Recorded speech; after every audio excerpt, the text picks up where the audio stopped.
चलो सेट्स देखते हैं।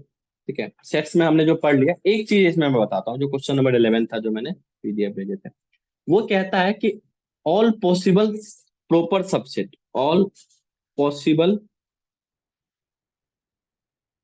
प्रॉपर सबसेट लिखा रहेगा, इस पे ध्यान देना।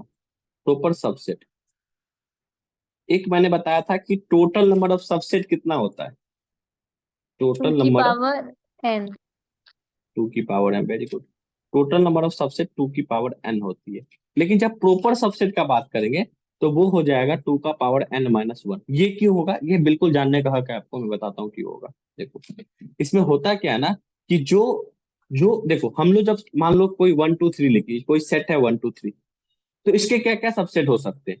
एक होंगे one, set one, set two, set three, set 1 2, ये हमने कर लिया ऑलरेडी, लेकिन मैं फिर भी बता रहा हूँ। 1 3, एक होगा 2 3, एक होगा 5, मतलब एम्प्टी, और एक होगा 1 2 3।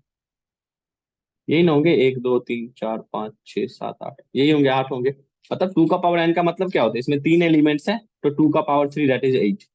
लेकिन जब हम प्रॉपर सबसेट का बात करेंगे, मतलब किसका बात करेंगे बताओ, जब हम प्रॉपर सबसेट का बात करेंगे, जब हम प्रॉपर सबसेट का बात करेंगे तो ये क्या हो जाएगा बताओ, प्रॉपर सबसेट का बात करेंगे तब क्या होगा, तब होगा 2 का पावर n 7। माइनस 1। तो मुझे सोच के बताओ 7 वो कौन सा सबसेट है जो हम नहीं ले रहे हैं प्रॉपर सेट में।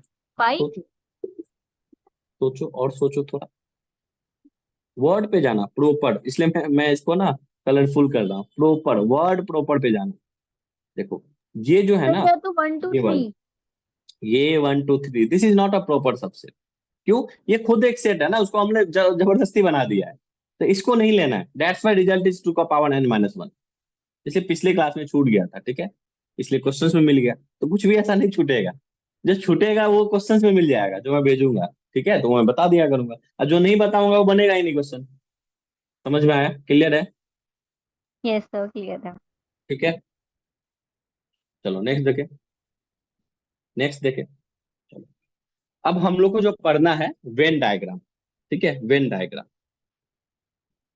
देखो इस लेक्चर में आपको मैं वेन डायग्राम का जो क्वेश्चंस होंगे ना, एक क्वेश्चंस होते हैं वर्ड वाले, मैं यहाँ नहीं करवाने वाला हूँ। इसलिए नहीं करवाने वाला हूँ आज, इस लेक्चर में नहीं कराने वाला हूँ। मैं वो बाद में इसको बताऊंगा, वेन डायग्राम मैं पूरा बताऊंगा जो आपके एग्जाम पॉइंट ऑफ व्यू से इंपॉर्टेंट, जो हाफ ईयरली में आएंगे स्कूल में। उसके बाद वेन डायग्राम पे क्वेश्चंस आते हैं जो आपके वर्ड प्रॉब्लम होते हैं, वो वेन डायग्राम से सॉल्व होते हैं। वो बहुत इंपॉर्टेंट क्वेश्चंस है, आपके एग्जाम्स में बिल्कुल नहीं आएंगे। ठीक है, बिल्कुल नहीं आएंगे। ठीक है, ठीक है, अगर लास्ट में 5 मिनट टाइम मिला तो मैं वो बताने की कोशिश करूंगा। ठीक है, बाकी हम लोग उसका एक अलग से लेक्चर्स करेंगे आपके एग्जाम्स के बाद, सितंबर के बाद। ठीक है, ठीक है, जो जो पार्ट्स अलग से आपके सिलेबस के अलग से है, लेकिन जो आप 12 के बाद एग्जाम पॉइंट ऑफ व्यू से इंपॉर्टेंट है, वो सारे लेक्चर्स सारे को एक एक करके बाद में देखेंगे। ठीक है स्नेहा, क्लियर है। अभी okay exam point sir. Of view से देख रहे हैं। ठीक है, वेन डायग्राम में क्या होता है, सबसे पहले वेन डायग्राम समझो कैसे बनता है। ठीक है, एक बनता है आपका रेक्टेंगल, बोल दो स्क्वायर बोल दो, कोई इशू नहीं है। ठीक है, एक ये बनता है। ठीक है, अब इसमें क्या होता है, इसमें क्या होता है कि एक आपने यूनिवर्सल सेट पढ़ा था, तो ये जो फोर बाउंड्री है ना, फोर बाउंड्री क्या करते हैं हम लोग स्कूल में, बच्चों को एक बाउंड्री के अंदर डाल देते हैं सो दैट वो बाहर ना निकल सके, दैट इज यूनिवर्सल। उनके लिए वही यूनिवर्स है। स्कूल के बच्चों के लिए क्या यूनिवर्स है, पूरा का पूरा बाउंड्री, बाउंड्री वॉल है, उसके बाद वो जा ही नहीं सकते, that is called universal set. ये क्लियर है। Yes sir. ठीक है, अब इसके अंदर बहुत सारे सेट आएंगे, कोई सेट ए आएगा, कोई सेट बी आएगा, कोई सेट सी आ सकता है। ठीक है, कोई सेट सी आ सकता है, ए बी सी। अब ध्यान से देखोगे तो ए क्या है, A is a part of U, मतलब जो यू में नंबर है वो ए में भी होंगे। ऐसा होगा कि जो ए में होंगे वो यू में होंगे, सोचो। हाँ सर, ऐसा होगा। क्या क्या होगा बताओ। मान लो A is a class, B is a class, C is a class. बाकी जो एरिया है, बाकी जो एरिया है वो उनके लिए है, वो एरिया उनके लिए है जो मान लो पढ़ते नहीं, स्कूल के स्टाफ है। ये वाला एरिया, बच्चे तो नहीं होते ना स्कूल में, स्टाफ भी होते हैं। तो ये एरिया मान लो, मान लेते हैं हम लोग कि बच्चों के जो स्टाफ हैं, जो अंकल वगैरह होते हैं जो स्कूल वैन चलाते हैं, या फिर स्वीपर वगैरह होते हैं, या ऐसे लोग जो नॉन टीचिंग स्टाफ है, क्योंकि टीचिंग स्टाफ तो स्कूल के अंदर मिलेंगे। ये उसमें वो लोग रहते हैं। क्लियर है? तो इसका ये मतलब है, इसका ये मतलब है, समझो मेरी बात, इसका ये मतलब है कि इस यू में सारे सारे आएंगे जो बाउंड्री वॉल के अंदर है, लेकिन एबीसी में कौन आएंगे? जो सिर्फ क्लासरूम में बैठे हैं। ठीक है, मतलब जो ए में है वो यू में है, जो ए में है वो यू में है ही है, ये पक्का है, फिक्स है। वो तो बाउंड्री के अंदर ही है ना, लेकिन ऐसा फिक्स नहीं है जो यू में होंगे वो ए में होंगे, ऐसा कोई फिक्स नहीं है। समझ में आ रहा बात मैं क्या कह रहा हूँ? हाँ नहीं सर समझ आ में रहा। आया? नहीं सर आ गया। सर वैसे ही ठीक बी है, और सी में जो एलिमेंट्स है वो यू में होंगे, पर यू में जरूरी नहीं है कि मतलब नहीं नहीं। बिल्कुल जो, हाँ हाँ सर। सही कह रहे हो, जो ए बी सी में है वो पक्का यू के होंगे एलिमेंट्स, ये फिक्स है। जो अगर कोई क्लास नाइन्थ का बच्चा है वो स्कूल कैंपस में ही बैठा हुआ ना क्लासरूम में, ये तो फिक्स है। लेकिन जो नॉन टीचिंग स्टाफ है, जो वैन चला रहे हैं, स्कूल का बस चला रहे हैं, वो अपने अपने ऑफिस में बैठे होंगे ना, वो क्यों होंगे उस क्लासरूम में? वो बाउंड्री वॉल के अंदर होंगे। इसलिए मैं कह रहा हूँ जो यू के लोग हैं, यू के सारे लोग ए के नहीं होंगे। It is not obvious that the elements belongs to you that will also belongs to a or b c. It is not possible. It may be possible, but it will definitely possible that the elements belongs to a that will definitely belongs to you. समझ में आया? ठीक हाँ है, sir. Clear है? चलो अब देखो वेन डायग्राम में, अब हम इसमें देखेंगे ऑपरेशन ऑफ सेट।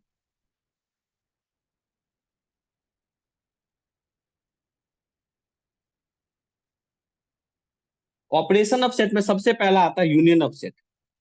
इसको समझना बहुत आसान है, बहुत आसान है इसको समझना, यूनियन ऑफ सेट को। इसमें क्या क्या ध्यान रखना है वो भी मैं बताऊंगा, वो भी मैं बताऊंगा। देखो, यूनियन ऑफ सेट क्या बोलता है? कोई ए और बी दो सेट है, A and B are two set, A और बी दो सेट है। अब उसको उसको क्या कह रहा है? उसको हम लोग ना ऐड कर रहे हैं, उसको हम लोग ऐड कर रहे हैं, ऐड करके एक सेट बना रहे हैं, that is called A union B. This sign is called union. इतना ही नहीं ध्यान रखना है, इतना ही ध्यान नहीं रखना है, इसको और क्या ध्यान रखना है, इसमें क्या क्या वर्ड यूज किया जाएगा। देखो, देखो समझो मेरी बात। अभी हम फोर वॉल नहीं बना रहे, कोई एक सेट फोर वॉल मान के चलो है, कोई सेट ए है, कोई सेट बी है। This is called A union B. इसका मतलब ये है, इसका मतलब ये है कि अगर कोई एलिमेंट्स ए है, कोई एलिमेंट्स बी है, अगर उसका हम यूनियन कर रहे हैं तो पक्का या तो ए में होगा, या फिर बी में होगा, या फिर दोनों में होगा। तो आपको दो वर्ड याद रखना है, दो वर्ड, दो वर्ड याद रखना है। क्या? समझो मेरी बात, समझो। देखो, देखो कोई सेट ए है मान लो, वो है वन टू थ्री, ठीक है। कोई बी सेट है, वो हम मान लेते हैं, वो मान लेते हैं वन, या फिर मान लो थ्री फोर फाइव। तो ए यूनियन बी क्या होगा? मतलब हम दोनों सेट को मर्ज कर रहे हैं, सोचो क्या होगा मर्ज करने पे? वन टू सोचो मर्ज करने थ्री पे क्या फोर होगा? Five. One two three four, हमने तीन तो दो बार है, मेरे हिसाब से तीन तो दो बार है, तीन दो बार क्यों नहीं लिखा? यहाँ भी तीन है, यहाँ भी तीन है, तो सर तीन तो एक ही रेपिटेशन बार नहीं हमने करते लिखा। ना। रिपीटेशन नहीं करते, वेरी गुड, रिपीटेशन नहीं करते। इसका मतलब ये है, इसका मतलब ये है कि ए यूनियन बी में, इसका मतलब ये है कि ए यूनियन बी क्या बोलता है कि अगर ए यूनियन बी के जो एलिमेंट्स है, या तो वो आइदर बिलोंग्स टू ए, या तो ए से बिलोंग कर रहे होंगे पक्का, ये तो फिक्स है, या फिर बी से बिलोंग कर रहे होंगे, या फिर दोनों से बिलोंग कर रहे होंगे। ये सबसे इंपॉर्टेंट लाइन है, इसी से क्वेश्चंस बनता है। ये सबसे इंपॉर्टेंट लाइन है, ये सबसे इंपॉर्टेंट लाइन है, आइदर बिलोंग्स टू ए और बी और बोथ। इसका क्या मतलब है समझो, यही ट्विस्ट है, इसका मतलब समझो। अब एलिमेंट्स पे फोकस करो। अगर हम एलिमेंट्स वन को देखें तो एलिमेंट्स किससे बिलोंग कर रहा है? ए से बिलोंग कर रहा है। एलिमेंट टू को देखें तो वो किससे बिलोंग कर रहा है? ए से। और एलिमेंट थ्री को देखे तो वो ए से भी बिलोंग कर रहा है और बी से भी बिलोंग कर रहा है। अब ये लाइन देखो, ये लाइन का स्टेटमेंट पता चल गया क्या कह रहा है? कोई एलिमेंट या तो ए से बिलोंग कर रहा होगा, कोई बी से बिलोंग कर रहा होगा, या फिर दोनों से कर रहा होगा। ऐसा हो ही नहीं सकता है कि वो किसी से बिलोंग ना करता हो। ऐसा हो सकता है क्या कि ये वन टू थ्री फोर किसी से भी बिलोंग नहीं करता हो? किसी से बिलोंग नहीं करेगा तो ए यूनियन बी में आएगा ही नहीं। समझ में आया यूनियन ऑफ सेट? हाँ सर। सर समझ इजी में आया? था अब वैसे। इसको, हाँ इजी था, इजी था। ठीक है, अब देखो ए यूनियन बी को हम लोग थोड़ा सेट बिल्डर फॉर्म में कैसे लिखेंगे। H x such that x such that x belongs to A और एक्स बिलोंग्स टू बी। ये मैथमेटिकली हम लोग लिखेंगे, ये भी आना चाहिए एग्जाम में, आपको ऐसे ही लिखना है। ठीक है, ऐसे लिखना है। इसका क्या मतलब है? इसका मतलब सिंपल सा है। इसका मतलब सिंपल सा बात है। सिंपल सा बात है। और अच्छा, एक चीज बताओ, x x belongs to A और एक्स बिलोंग्स टू बी। अच्छा एक बात बताओ, तो हम कह सकते हैं कि X belongs to A union B. अगर कोई एक्स ए से बिलोंग कर रहा है या फिर बी से बिलोंग कर रहा है, तो पक्का ए यूनियन बी से बिलोंग कर रहा होगा। मैथमेटिकली समझा रहे हैं, अभी हम लोग लॉजिकली समझ रहे थे। दूसरी बात मुझे बताओ, क्या कोई एलिमेंट्स मान लो, कोई एलिमेंट्स मान लो ए से नहीं बिलोंग कर रहा है और बी से भी बिलोंग नहीं कर रहा है, यहाँ एक्स छूट गया, ठीक है। एक मिनट।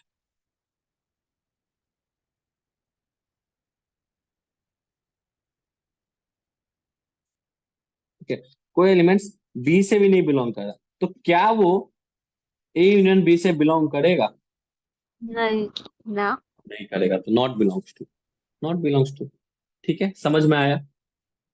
ठीक है, समझ में आया। और क्या बचा? और क्या बचा?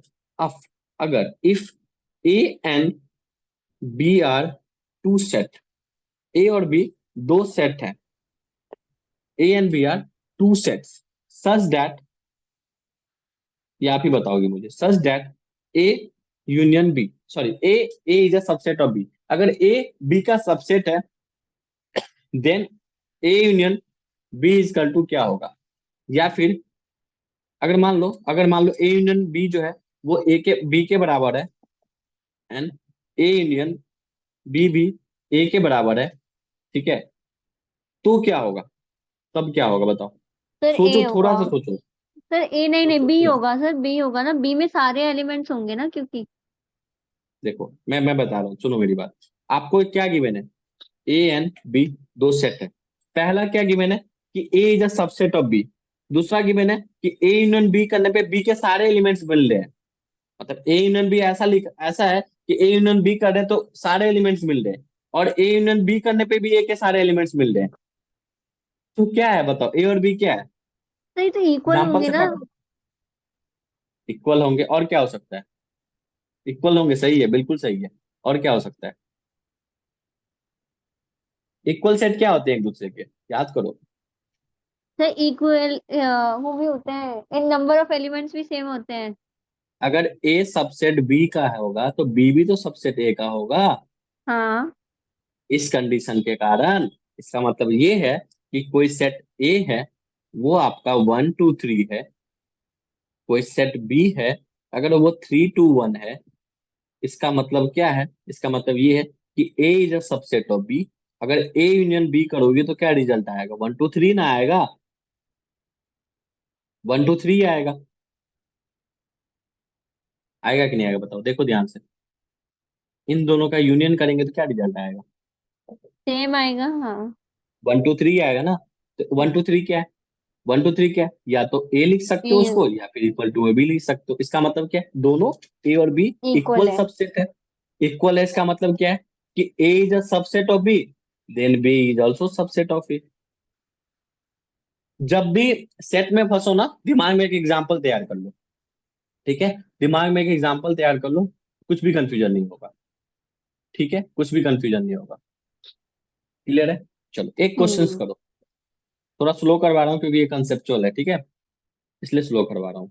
ठीक है, if A is equal to X such that X is equal to 2n+1, n belongs to integers, and set कोई बी है, वो है X such that X is equal to 2n, n belongs to integer, then find A union B. Find करो।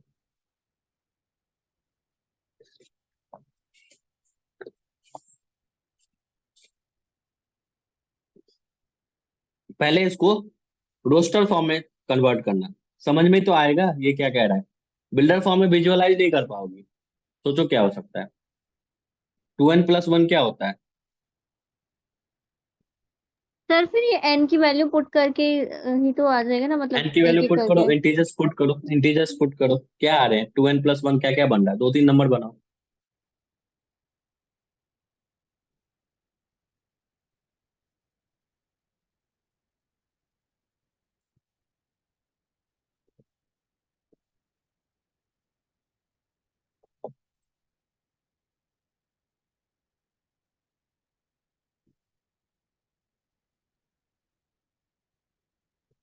Sir पहले वाला तो आएगा -1 1 और 5। इंटीजर्स का मतलब क्या होता है? इंटीजर्स में क्या पुट करोगे? 1 2 3 पुट कर दो, अच्छा पॉजिटिव हाँ, इंटीजर पुट कर इंटीजर दो, पॉजिटिव, अच्छा। पॉजिटिव ही पुट करो। तो हम्म। x = 2n + 1 हमेशा क्या बनता है पता है? हमेशा ऑड बनता है, फॉर नेचुरल नंबर भी और फॉर इंटीजर्स के लिए भी हमेशा ऑड नंबर बनता है। x = 2n हमेशा इवन नंबर बनेगा। कैसे? अगर मान लो n का वैल्यू 1 डालो तो x = 2 बनेगा, इसके लिए मैं कह रहा हूँ, ठीक है। और n का वैल्यू अगर 2 डालो तो x = 4, n का वैल्यू 3 डालो x = 6। तो कैसे नंबर बन रहे हैं? Even number. ये कैसे बनेंगे? x = 1 डालोगे, n = 1 डालोगे तो क्या बनेगा बताओ? n = 1 डालोगे तो क्या बनेगा? सर 3। x = क्या बनेगा? थ्री 1 डालो, थ्री थ्री। 3 बनेगा। अच्छा। हाँ। n = 0 डाल दो, तब क्या बनेगा? तब क्या बनेगा? x = 1 1। बनेगा। 3 बन रहा है। n = 2 डालो, इंटीजर है ना, कुछ भी डाल सकते हैं। क्या बनेगा बताओ? n = 2 डालने पे क्या बन रहा है बताओ? 5 बन रहा है, 5। तो 1 3 5 बन रहा है। क्या बन रहे हैं? ये सारे ऑड नंबर बन रहे हैं। ये क्या बन रहे हैं? इवन नंबर बन रहे हैं। तो अगर हम इसको लिख सकते हैं तो सेट ए क्या है?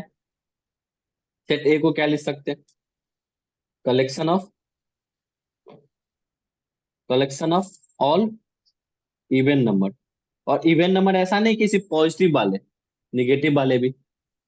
निगेटिव वाले भी ना। मतलब 2 बन रहा है, n = -1 लोगे तो -2 बनेगा, फिर -4 -6, और फिर 0 भी बनेगा हम्म। n = 0 पे। इधर ऑड में क्या बनेगा? ऑड में भी 0 बनेगा, -1 -3। समझ में आ रहा है? समझ हाँ में आ सर। रहा है? तो जब हम बी भी क्या है? Collection of all odd number, और सारे निगेटिव पॉजिटिव। तो जब इवन और ऑड मिला के ही तो नंबर बनते हैं। अगर मान लो इवन को अगर हम क्या कर देंगे, यूनियन कर देंगे ऑड नंबर के साथ, तो सारे के सारे इंटीजर्स बन जाएंगे ना। सारे के सारे इंटीजर्स बन जाएंगे ना, तो ए यूनियन बी क्या बनेगा? X such that X is an integer. समझ में आया कि नहीं आया, ये बताओ। सर आ गया। पक्का? अब इसी बात है ना, हम्म। इंटीजर्स ही बनेंगे। चलो अब बात करते हैं next, intersection of set. Operation of sets का ये दूसरा पार्ट है, intersection of set.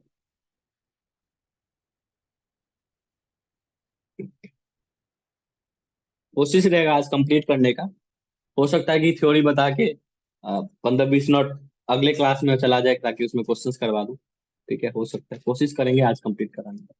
Intersection of set क्या होता है? सेम चीज है, सेम चीज है। इंटरसेक्शन ऑफ सेट क्या बोलता है कि अगर कोई सेट ए है, अगर मान लो वो ABCD है, कोई सेट बी है, अगर वो मान लो, अगर मान लो BCFGH है, तो हम क्या बोल रहे हैं? A ∩B। इंटरसेक्शन का मतलब क्या होता है? वर्ड से ही पता चलता है। दोनों में कॉमन क्या क्या है? दोनों में कॉमन क्या क्या है? ढूंढो क्या क्या कॉमन है। बी और बी सी। दिख रहा है दोनों में, बी दिख रहा एफ। है, सी दिख रहा है, एफ दिख रहा है, और कुछ दिख रहा है? नहीं। एफ यहाँ पे, और कुछ नहीं। इसका मतलब क्या है? ये कॉमन है। ठीक है, समझ में आया? ए इंटरसेक्शन बी मतलब क्या हो जाएगा? ए, सॉरी ये तो है ही नहीं, BCF, BCF, ये हो जाएगा इंटरसेक्शन। और क्या समझना है इसमें? इसको लिखते कैसे मैथमेटिकली? यूनियन। और इसमें एक वर्ड है, जो वर्ड को ध्यान पे रखना है। क्या बोलता है? क्या बोलता है इंटरसेक्शन? इंटरसेक्शन बोलता है intersection of intersection of set A and B, A and B is the set of all those elements, all those elements all those elements that belongs to both A and B। मतलब ए और B दोनों से belong करना चाहिए, तभी ए intersection B में आएगा। समझ में आया? सर जल्दी जैसे बताओ। हमने लास्ट वाला एग्जांपल किया, कलेक्शन ऑफ इवन वाला और सेकंड में कलेक्शन ऑफ ऑड, तो उन दोनों में तो कुछ भी कॉमन आएगा ही नहीं ना। आ रहा है, आ रहा है। सोचो 5 क्या आ रहा है। कॉमन आएगा जीरो, उसके अलावा। Zero, zero, 0। जीरो आएगा, जीरो आएगा ना। क्या था पिछले क्वेश्चन में? एक्स इक्वल टू 2n था, और एक में था एक्स इक्वल टू 2n+1, है ना। तो आप दोनों में n equal to zero put कर सकते हो ना। n इज इंटीजर ना, तो जीरो इज इंटीजर। अभी तो सारे हमने क्या लिखा है, A union is A union B जो था वो क्या बन रहा था, सारे के सारे इंटीजर्स बन रहे थे। तो इंटीजर्स बन रहे थे तभी ना लिखा, जब जीरो बन रहा है। एन बोल रहा है ना, एन बिलोंग्स टू इंटीजर, तो हम एन इक्वल टू जीरो यहाँ भी पुट करेंगे, यहाँ भी पुट करेंगे। ओके, यहाँ नहीं बनेगा क्या? Let me check, let me check, let me check, 2n+1 बनेगा क्या यहाँ पे? N equal to zero put करने पे ये बनेगा। और क्या पुट कर सकते हैं? कुछ आ रहा दिमाग में बताओ कि नया कुछ आ रहा है? कुछ मिस कर रहे हैं क्या अपन? क्योंकि सर मेरा तो ये मानना था कि जैसे अगर पहले वाले सेट में ऑड नंबर आ रहे हैं और सेकंड वाले में इवन आ हम्म, रहे हैं, तो इवन वाले में इवन नंबर 0 2 4 वाले होते हैं, ऑड में पर वो नहीं आते ना। हम्म। अगर हम देखो, हो सकता है इंटरसेक्शन में फाइव आएगा, ठीक है। यूनियन में तो सारे इंटीजर्स आ जाएंगे, ठीक है। ये आप सही कह रहे हो, इंटरसेक्शन में फाइव आएगा पिछले वाले क्वेश्चन में, क्योंकि जीरो नहीं आ रहा है, जीरो नहीं आ रहा है, ठीक है। क्योंकि 2n+1 कभी जीरो नहीं बनेगा, इम्पॉसिबल है कि 2n+1 जीरो बन जाए, कभी नहीं बनेगा। इंटीजर्स एन लेंगे तो कभी नहीं बनेगा। एन को 2n+1 जीरो कब बनेगा? 2n+1 जीरो कब बनेगा एन के लिए? N is equal to minus half पे, और minus half is not a integer. तो आप सही कह रही हो, ए इंटरसेक्शन बी जो है पिछले क्वेश्चन के हिसाब से फाइव हो जाता है, फाइव हो जाएगा। वेरी गुड, समझ में आया? क्लियर है? Yes sir. ठीक है। अब इंटरसेक्शन, अब इसमें क्या ध्यान पे रखना है? पिछले क्वेश्चन में क्या लिखा था? आइदर ए और बी। और वर्ड ध्यान पे रखना, जब भी यूनियन का बात आएगा तो और वर्ड याद रखना, हमेशा ध्यान रखना। और इसमें एंड वर्ड याद रखना, ये क्वेश्चंस में डायरेक्ट पुट किए जाएंगे। अगर मान लो कोई कोई ए सेट है और कोई बी सेट है, तो यूनियन के लिए हमें क्या वर्ड याद रखना? कीवर्ड और। और मतलब हिंदी वाला और नहीं, इंग्लिश वाला और, ठीक है। या तो इससे या फिर इससे, ठीक है। और अगर हम बात कर रहे हैं दो सेट के लिए इंटरसेक्शन का, इंटरसेक्शन का बात कर रहे हैं, तो ये क्या होगा बताओ? And word and. याद रखना। एंड मतलब दोनों में बिलोंग करना चाहिए, और यूनियन में किसी एक में करना चाहिए। क्लियर है? Yes sir. ठीक है, चलो। अब देखो, इसको क्या लिखेंगे? कोई ए इंटरसेक्शन बी को क्या लिखेंगे? ए इंटरसेक्शन बी को लिखेंगे X such that x belongs to A, and पिछले में क्या लिखा था? बी। पिछले में और लिखा था, ध्यान से देखो, और लिखा था। जब हम लोग इंटरसेक्शन यूनियन पढ़ रहे थे तब हमने क्या लिखा था? ऊपर देखो, ऊपर दिखाता हूँ अभी।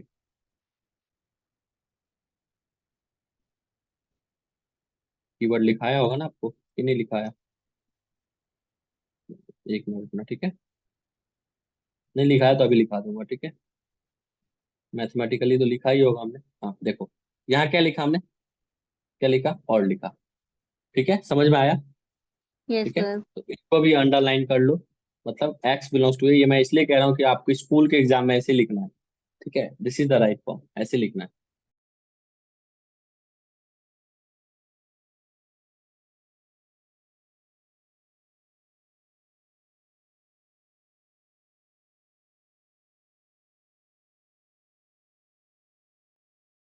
हो गया, ठीक है। क्लियर है? इंटरसेक्शन में क्या लिखना है बताओ? इंटरसेक्शन में एंड लिखना है।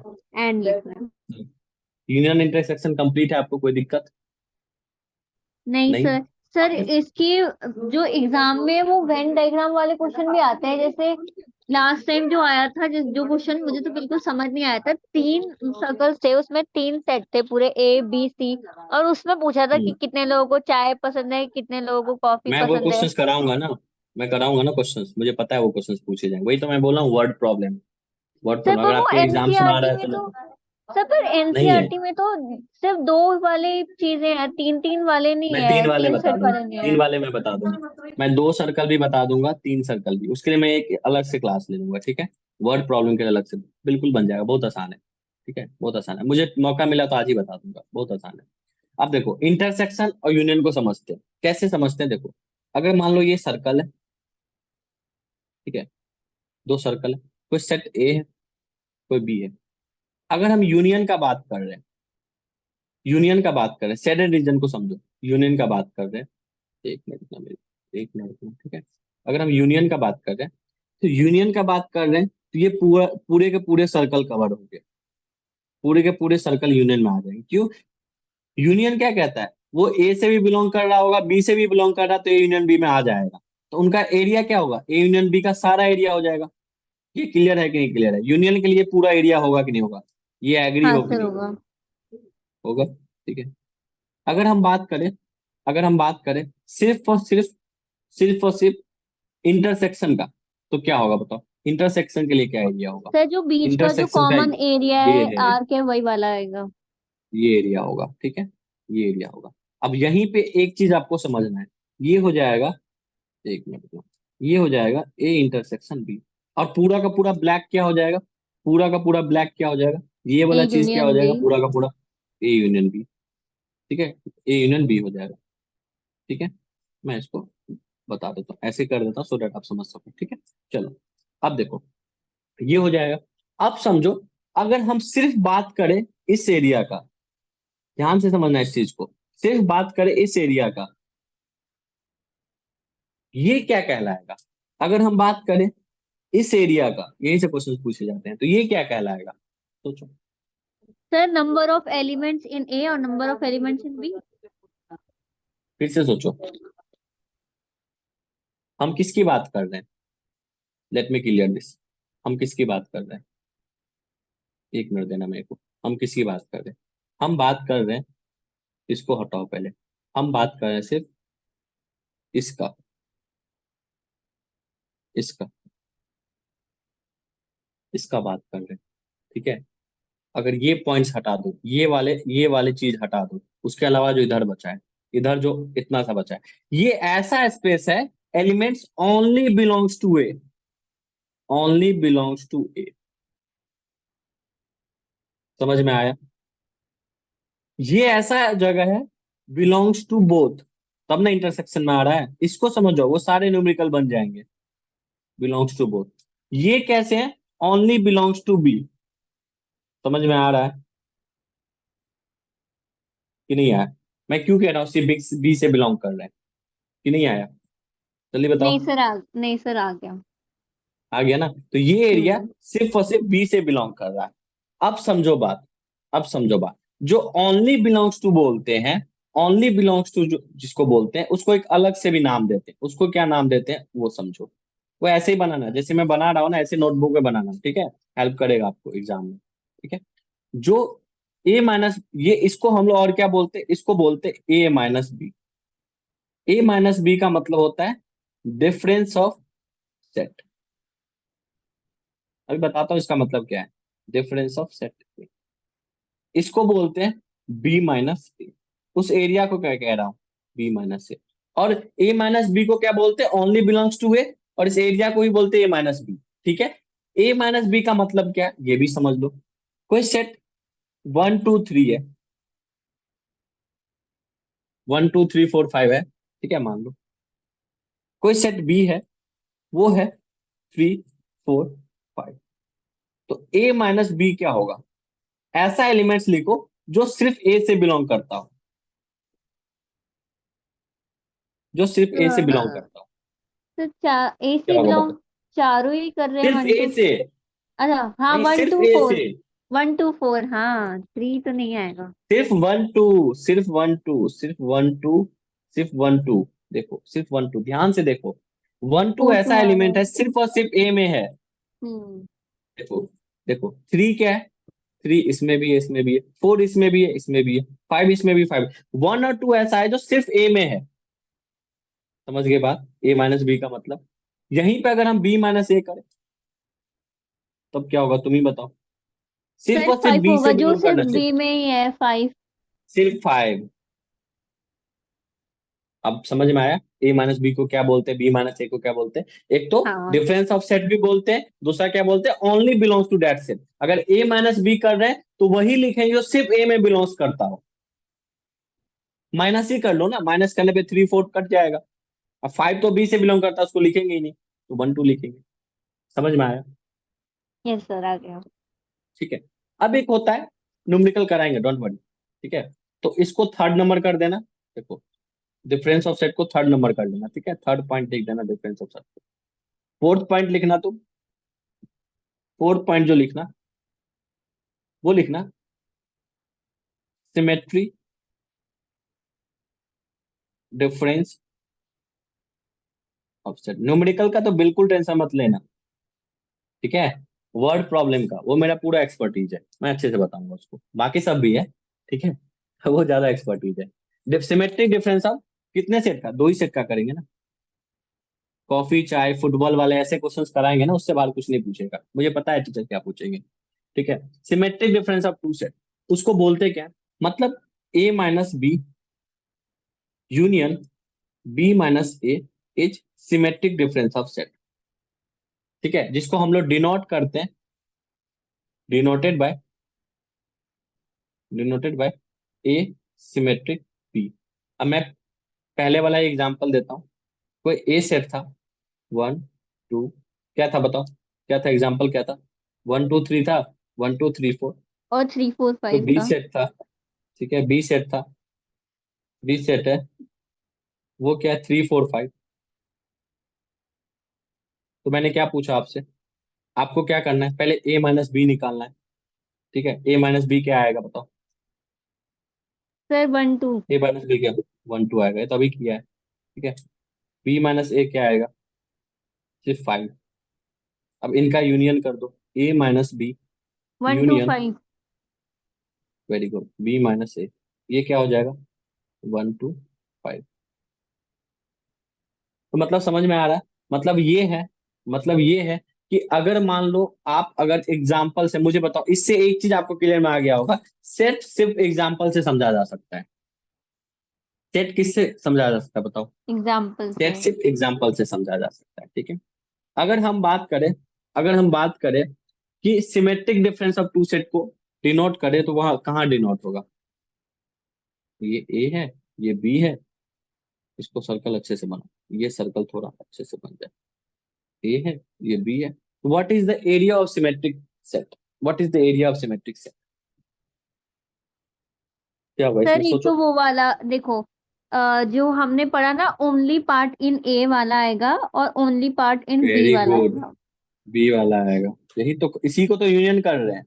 एक तो इसको यूनियन कर रहे हैं, एक इसको यूनियन कर रहे हैं, मतलब इंटरसेक्शन वाला छोड़ के सब आएगा। एक्सेप्ट इंटरसेक्शन वाले, एक्सेप्ट इंटरसेक्शन वाले कौन है? ये वाले। इसको छोड़ के सब आएगा, ये नहीं आएगा, इसको छोड़ के सब आएगा। समझ में आया? सिमेट्रिक डिफरेंस ऑफ सेट आया। अभी आ रहे हैं कॉम्प्लीमेंट ऑफ सेट आ रहे हैं, तुम्हारे तुम्हारी चीज पे आ रहे हैं। अब बात करते हैं डिसजॉइंट ऑफ सेट। ठीक है, डिसजॉइंट ऑफ सेट।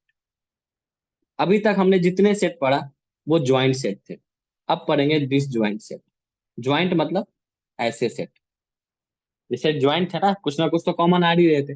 जब दो सेट में कुछ भी कॉमन नहीं आएगा, मान लो ए सेट ए है, वो है वन टू थ्री, दूसरा सेट बी है, वो आपका है, एक मिनट सॉरी, एक मिनट, दूसरा सेट बी है, वो है फोर फाइव।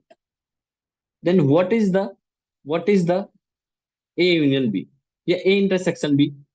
ए इंटरसेक्शन बी बोलो, ए यूनियन बी में तो आ ही जाएगा। ए इंटरसेक्शन बी क्या होगा? डिसजॉइंट इंटरसेक्शन की बातें करते हैं, क्या आएगा? कुछ कॉमन आ रहा है, कुछ भी नहीं आएगा सर। तो क्या आएगा बताओ, आंसर में क्या आएगा? 5। सर 5 कॉमन आएगा, कुछ भी नहीं आ रहा तो। सोचो क्या होगा बताओ,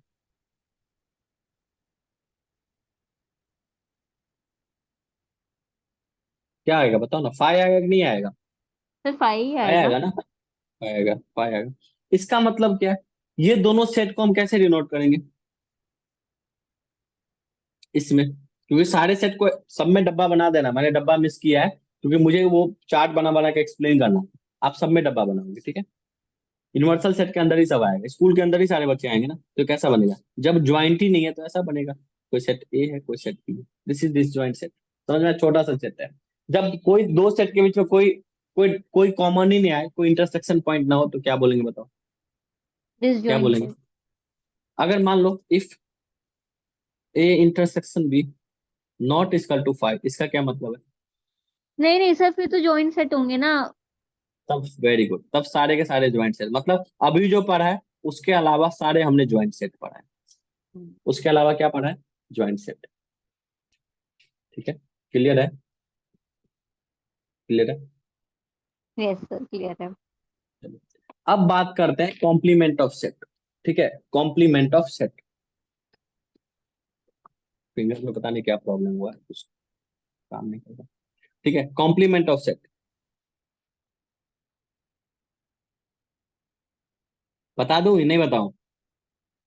सर बता दो, सस्पेंस मत ठीक है रखो। चलो, सस्पेंस नहीं रखता हूं। चलो, कॉम्प्लीमेंट ऑफ सेट क्या होता है कि एग्जांपल से समझो, याद हो जाएगा। कोई मान लो यू सेट है, ठीक है, यूनिवर्सल सेट है। यूनिवर्सल सेट है कोई, अगर मान लो वो है 1 2 3 4 5 6 7 8 9। ठीक है, कोई ए सेट है, वो है मान लो 2 4 6 8, इवन नंबर है मान लो 2 4 6 8। तो कॉम्प्लीमेंट ऑफ सेट किसका होगा? ए सेट का कॉम्प्लीमेंट होगा with respect to U. Complement of A set with respect to U, universal के रेस्पेक्ट में। उसको कैसे डिनोट करते हैं? या तो हम ऐसे डिनोट कर सकते हैं एक एरो डाल के, या फिर ए का पावर सी लिख, this is called complement set. तो इसमें वो सारे एलिमेंट्स लिखोगे, लिखोगे जो ए है ही नहीं, ए में है ही नहीं। तो क्या क्या एलिमेंट्स ए में नहीं है? 1 3 one three 5, five. This is complement of set. अब इसमें तुमको क्या नहीं समझ में आया बताओ? इसके मैं तो कुछ सही था। बताऊंगा और भी चीज। हम्म। ये इतना ही था कॉम्प्लीमेंट ऑफ सेट। अब मुझे बताओ, अगर मुझे बताओ, चलो, तो कॉम्प्लीमेंट का एरिया क्या होगा अगर हम बात करें? अगर ये है, ये सर्कल ए है, तो कॉम्प्लीमेंट का एरिया क्या होगा? ये सर ए को यू है, छोड़ के ये बाकी सेट है, सारा, बाकी तो सारा क्या होगा बताओ? यूनिवर्सल है। ए को छोड़ के बाकी देखो, सारा। मतलब ये होगा पूरा एरिया। इसको हम क्या बोलेंगे?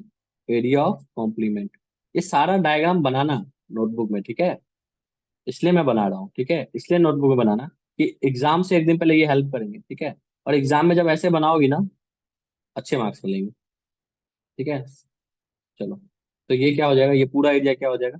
इसमें इसको ना क्या करता हूँ, इसको, चलो ठीक ही है, इसको मैं बोलूंगा ए सी। ठीक है, ये ए सेट है।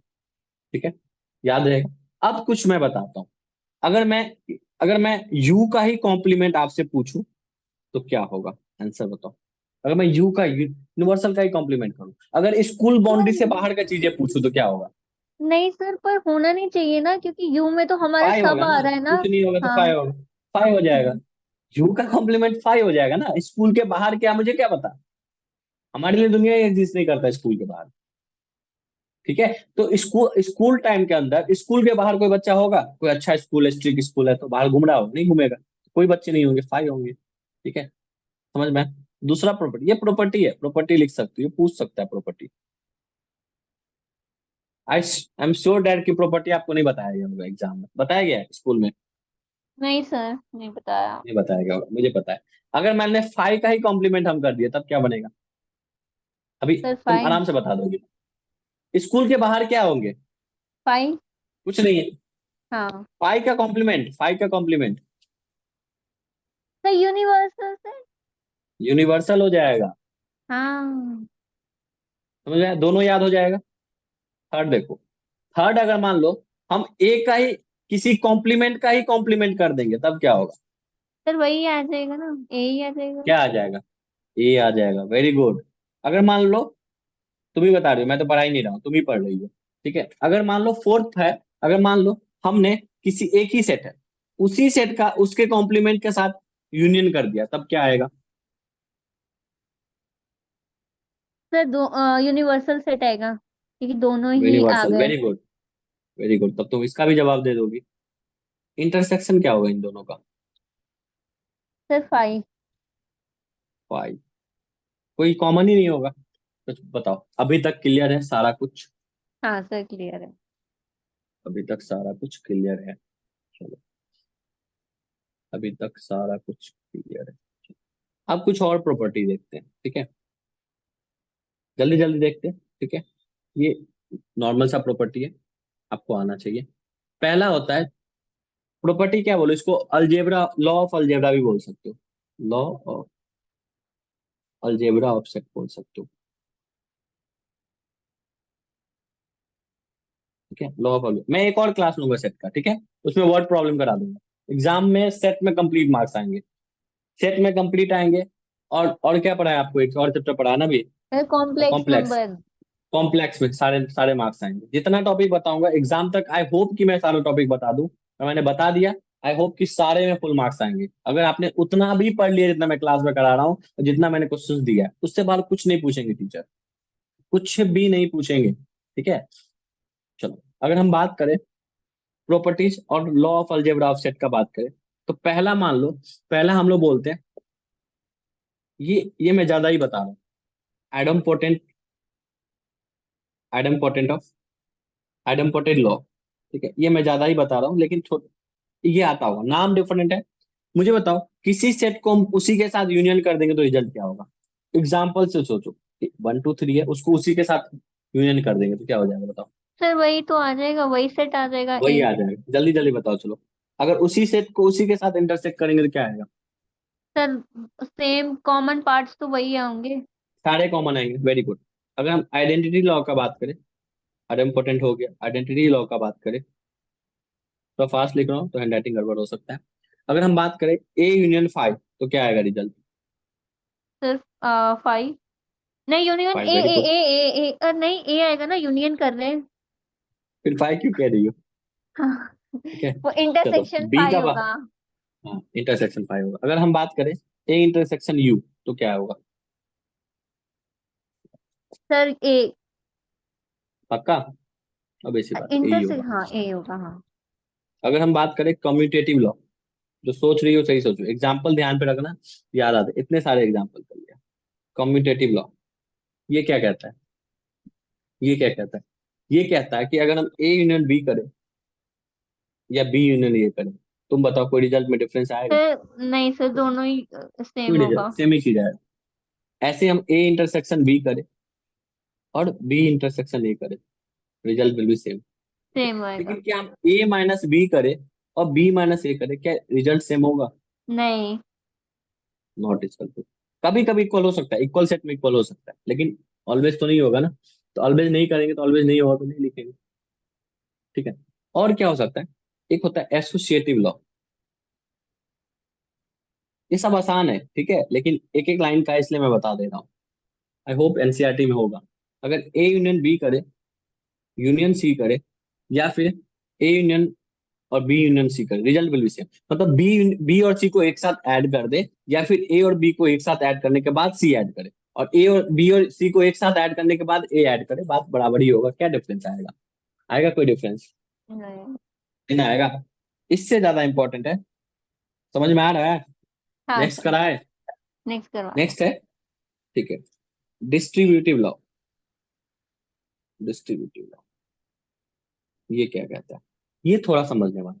अगर हम A union B intersection C कर रहे हैं, मतलब बी और सी का इंटरसेक्शन कर रहे हैं, उससे जो रिजल्ट आ रहा है उसको हम ए के साथ कर रहे हैं, तो ये बोलता है, तो आप इसको एक और चीज कर सकते हो, ए और बी का यूनियन कर दो, और बी और सी का, नहीं, ए और सी का यूनियन कर दो, और फिर दोनों का एक मिनट, और दोनों का इंटरसेक्शन करो, रिजल्ट विल बी सेम। ध्यान से देखो इसको, और मैंने क्या बोला उसको रिपीट करो।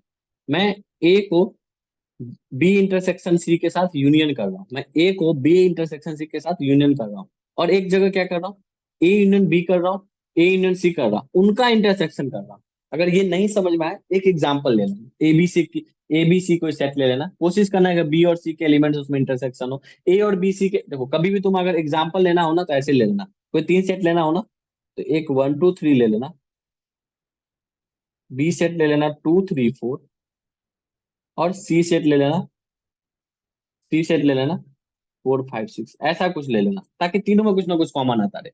अब देखो ये चीज करोगी तो हो जाएगा। बी इंटरसेक्शन की सी क्या होगा बताओ? क्या इंटरसेक्शन कर रहा है बी और सी में? कुछ है इंटरसेक्शन? 4 है। सर 4 है। ठीक है, और ए यूनियन बी इंटरसेक्शन की सी क्या होगा? तो मतलब बी इंटरसेक्शन सी में 4 है, और ए में क्या है 1 2 3, तो क्या हो जाएगा 1 2 3 4? होगा? होगा कि नहीं होगा बताओ? सर ठीक है, होगा। अब इस तरफ क्या है, इस तरफ क्या है? अब तुम क्या करो, ए यूनियन बी कर लो, A one union B two कर लो, three A union four B में क्या? 1 2 3 वेरी गुड। और ए यूनियन सी कर लो, वो क्या होगा? 1 2 3 4 5 6। 5 6। अब इन दोनों का इंटरसेक्शन कर लो। 1 2 3 4। सेम आ आ गया? गया। आएगा ही। 1 2 3 आ गया। तो कभी भी अगर कोई लॉ नहीं समझ में आया ना, तो उसको क्या करोगे? इंटरसेक्शन करोगे। ठीक है। अब one of the most important law जो सीधा एनसीईआरटी में मेंशन, इससे क्वेश्चंस भी पूछे जाएंगे, वो है D Morgan's law. D Morgan's law. ठीक है। कोई सेट दो है, ए बी दो सेट है, वो क्या बोलता है? ए और बी का आप कॉम्प्लीमेंट करो। ठीक है। तो आप या तो ए और बी को यूनियन करके कॉम्प्लीमेंट करो, या फिर ए को कॉम्प्लीमेंट कर दो, इंटरसेक्शन कर दो बी के कॉम्प्लीमेंट से। पहला लॉ तो ये बोलता है। ठीक है। पहला लॉ ये बोलता है। दूसरा लॉ क्या कहता है? दूसरा लॉ क्या कहता है? Just a minute, just a minute, एक मिनट देना मेरे को। मैं ना एक एक एनसीईआरटी का क्वेश्चन है इसके ऊपर। ठीक है, एनसीईआरटी बुक में वो मैं खोल लेता हूँ। ठीक है। तब तो दूसरा पढ़ते हैं। दूसरा क्या बोलता है? दूसरा बोलता है कि आप ए और बी का इंटरसेक्शन करो, उसका कॉम्प्लीमेंट करो, या फिर ए का कॉम्प्लीमेंट करके यूनियन बी का कॉम्प्लीमेंट कर दो। तुम रिजल्ट, दोनों रिजल्ट को ध्यान से देखो, 2 मिनट ध्यान से देखो, तुमको कुछ सिमिलरिटी दिखाई देगा, एक कंडीशन दिखाई देगा।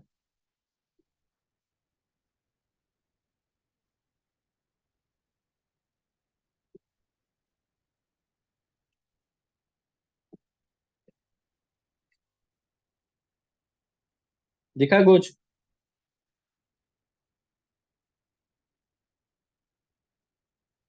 सर उल्टा आ रहा है, जब अगर हम उन हाँ। दोनों का यूनियन हम्म, कर रहे हैं तब उसका इंटरसेक्शन आ रहा है, जब इंटरसेक्शन कर रहे हैं उनका यूनियन आ बस रहा है। बस बस इसी चीज को, मतलब अगर हम दोनों, एक मिनट सॉरी, अगर मान लो दोनों का, मान लो हम लोग क्या कर रहे हैं, दोनों का, ये क्या हो रहा है, हाँ, दोनों का यूनियन करके इन कॉम्प्लीमेंट निकाल दें, या फिर क्या करो, ए का कॉम्प्लीमेंट और बी के कॉम्प्लीमेंट का इंटरसेक्शन कर दो, तो दोनों से रिजल्ट सेम आएंगे।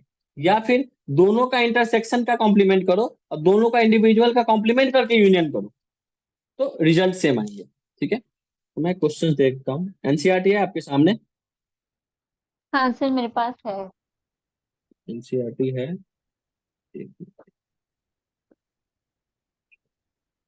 क्वेश्चन नंबर 4 देखो। क्वेश्चन नंबर 4 देखो। सर कौन सी एक्सरसाइज का? 1.5, 1.5 लास्ट एक्सरसाइज का अपन। क्वेश्चन नंबर 4 देखो। कोई यूनिवर्सल सेट यू है, वो है 1 2 3 4 5 6 7 8 9। हाँ सर दिख गया ठीक है ये। Question number 4। ठीक है। कोई एक सेट है ए, वो है 2 4 6 8। कोई बी सेट है, एनसीईआरटी पूरा सॉल्व करोगे। ठीक है। 2 3 5 7। अब ये क्या बोला? वेरीफाइड है, वही वेरीफाई बोला। पहला क्या वेरीफाई करना है? कि ये डिमॉर्गन सीधा पूछ दिया आपसे, ए यूनियन बी का इंटरसेक्शन और ए इंटरसेक्शन ए यूनियन इसका। ठीक है। चलो अब मुझे बताओ, सबसे पहले ए यूनियन बी क्या होगा? सर ए यूनियन बी होगा 2 3 4 5 6 7 8। ये होगा। इसका कॉम्प्लीमेंट क्या होगा? इसका कॉम्प्लीमेंट इसको छोड़ के बाकी सारे क्या यही होगा वो तो। तो बोलो। वन। सर 1 होगा और सिर्फ वन ही होगा ना? 1 होगा हाँ। 9 सर होगा। 9 तो है, 9 है हाँ 9। 9 भी है। ठीक है। ये भी निकल गया। अब इसको निकालो, ए का कॉम्प्लीमेंट क्या होगा? ए का कॉम्प्लीमेंट का 2 4 6 8 के अलावा सब होंगे ना, ए का कॉम्प्लीमेंट तो क्या हम्म। होगा बताओ? 1 होगा, 1 3 3 होगा। 5 7 और 9। ठीक है। बी का कॉम्प्लीमेंट क्या होगा? 1 4 6 8 9। अब बताओ इन दोनों का इंटरसेक्शन क्या होगा? इसका इंटरसेक्शन होगा 1 और 9। देखो दोनों इक्वल हो गया। हम्म। दोनों इक्वल हो गया। हो गया हो कि नहीं गया हो गया सर। बताओ? तो मतलब अभी तक क्लियर है? हम्म। मतलब क्या कह रहे हैं, अभी तक का क्लास क्लियर है? सेट सेट यहाँ पे ऑफिशियली कंप्लीट है। ठीक है। लेकिन मैं एक ठीक है। और क्लास लूंगा, ठीक है, एक और क्लास लूंगा। संडे मैं नहीं ले पाऊंगा, थोड़ा सा मैं संडे नहीं हूं, नहीं तो क्लास लेता मैं संडे को। लेकिन मैंने जितना बोला ना आपको एग्जाम से पहले, वो कंप्लीट हो जाएगा। ठीक है, एक मिनट रुका, मैं थोड़ा सा रिकॉर्डिंग ऑफ करता हूँ।